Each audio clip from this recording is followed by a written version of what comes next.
Professionally, I would say like since '89, I first recorded for Tubby's. Then Tubby's passed away. Then I recorded for Lloyd Pickout Dennis on the Cover Me rhythm with Ninja and Tinga. That was like my first song that got a nice buzz. It's called It's Over Now. It's on the Cover Me rhythm. It wasn't released as a single, it was on a compilation album.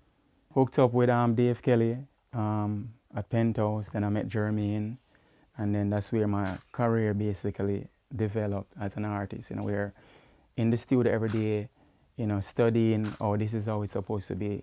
This is the vibe. Recording in studio different from performing live on sound system or live show. So we learn a lot. It was like a college there.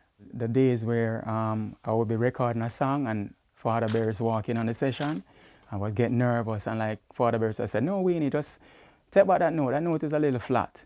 You wouldn't feel no ego or anything, you just correct it. Yeah. So it's a different vibe. Mikey Bennett would say, Wayne, you have a good voice, you need to, let people know you have original songs. So all of the people who encourage me along the way, And they'll talk as Sly and Robbie, Bobby Digital will give me the opportunity to let me be more creative and write songs. Because when I started out, I cover a lot of songs, but at the same time, I always try to balance it. I have songs where when people first heard it, they thought it was sing-over song. And I was like, yes, that's what I want. Yeah. So I didn't pay it no mind, I just kept on doing it. So I know, I catch them where I want them. I didn't never like be angry or try to, you say, okay, it's my song. I just say, all right, I catch them where I want them and just let it flow. And all of those songs just take time and grow. Baby, you and I, all those songs, Why Did He Say It's Over, Saddest Day. You have so many big songs. How you choose? Oh, I choose, I just try to consolidate as much, the more popular ones, At the same time, I'm still going to incorporate new songs, that is not so popular, because if you don't sing them, people not going to know them. I never leave out my classic, the Saddest Days, the Movie Stars, the Joy Rides, My biggest song. Crossover. Like my world song, is really No Letting Go. Yeah. That really opened the door so I can introduce my catalog that I've done way before No Letting Go. Mm-hmm. But songs like Bounce Along is big out there. Perfect Proposal. That song was playing on Y100, like real, pop, proposal. Pop station. Yeah. Where you don't really hear it, but that's how it is. So you just have to make music. But No Letting Go is really the world song, and all the other classic, people just embrace them and say, oh, wow, that's his song too. So it's a door opener, You're credited with putting a young artist named Buju Banton on stage. Right. How did that happen? Yeah, I was a part of the artiste, we met actually by Winston Riley record store one evening. I had a show in Clarendon, and was me and Frankie Sly. And I went by Winston Riley because he had some royalties for me. So I went to collect it, and I heard of him before because Stumpy is from Portmore and I have a song named Stamina that Stumpy introduced to it way before. So I'm familiar with him, and from that evening I said if he can come with me. Cause I was telling Winston Riley, so I have a show in Clarendon, so, me now I here before do what I'm supposed to do this evening, but next week.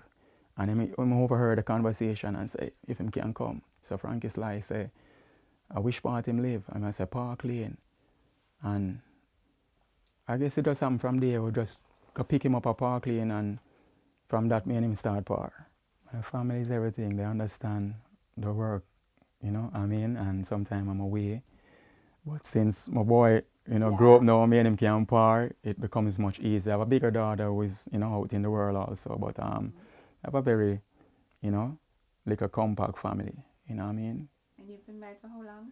I've been married since No Letting Go. Since No Letting Go, 2003, 2002, yeah. I got 4 new songs out. It's so funny, Delroy Wilson, one of my legends. As a young artist coming, Delroy Wilson saw me at the studio at Penthouse and said, Wayne, I love your voice, sing 2 songs off my album now.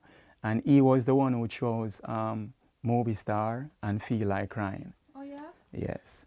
So, fell in love with another one of his songs, but he originally said, I'm not a king. But I switched it around and said, I am a king with so much blessings to call my home. So I actually produced that one. That one is out now, playing hard. Digital Chris, Show Me Mad Love, Bambino, Stone Lover Beat It. Because we still have some of the authentic music, see me. But I have some stuff out, on Garrison Entertainment, Real Squad Records. I have a few stuff out. Tony Kelly, Falling, Fling It Up. I have a couple of stuff out there. But it is just the whatever frequency you're really on still. As an artist, first thing you have to believe in yourself and believe in what you do, because there's always this revolution. Remember, when it was ska and Bob Marley slowed it down too, because I studied the history. Check those people was complaining, what the hell is he doing? You know what I mean? So when we went from lovers rock like to hardcore, personally as an artist, I decided to say, well, I'm on these shows with these DJ up-tempo. I have to have some up-tempo songs. So I figured it out and sing some nice melodies on these hardcore rhythm the same way, and it becomes nice, and just play some chords around it because I'm a singer, so I'm more musical. So I like to move the chords around it, so it can be going boop, boop, boop, boop, and we cannot and just make it nice, and it's dancehall same way. Nice dancer. But now everything is different. If you check it out, in our days where we'd hear about an incident like, boy, someone gets shoot up around a jungle. Now it's different.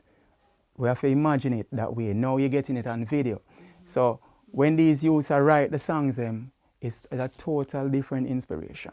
A producer to send the rhythm to you, there's no guidance, you have some artists have way more talent, but they just want a good producer to get it out. Because everybody can produce themselves. Everybody can call a musician and lick to rhythm. I've been using Pro Tools since 2003. I learned to record myself. Songs on my record, you wouldn't believe. I Still Believe, Love and Affection, all them songs.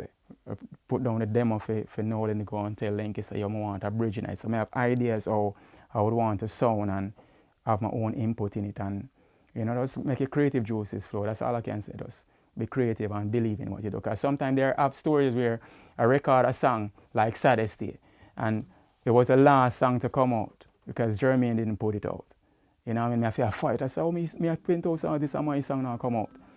So we have instances like that, and it's one of the classics now. Exactly. Yeah. So never give up, man, on your dreams.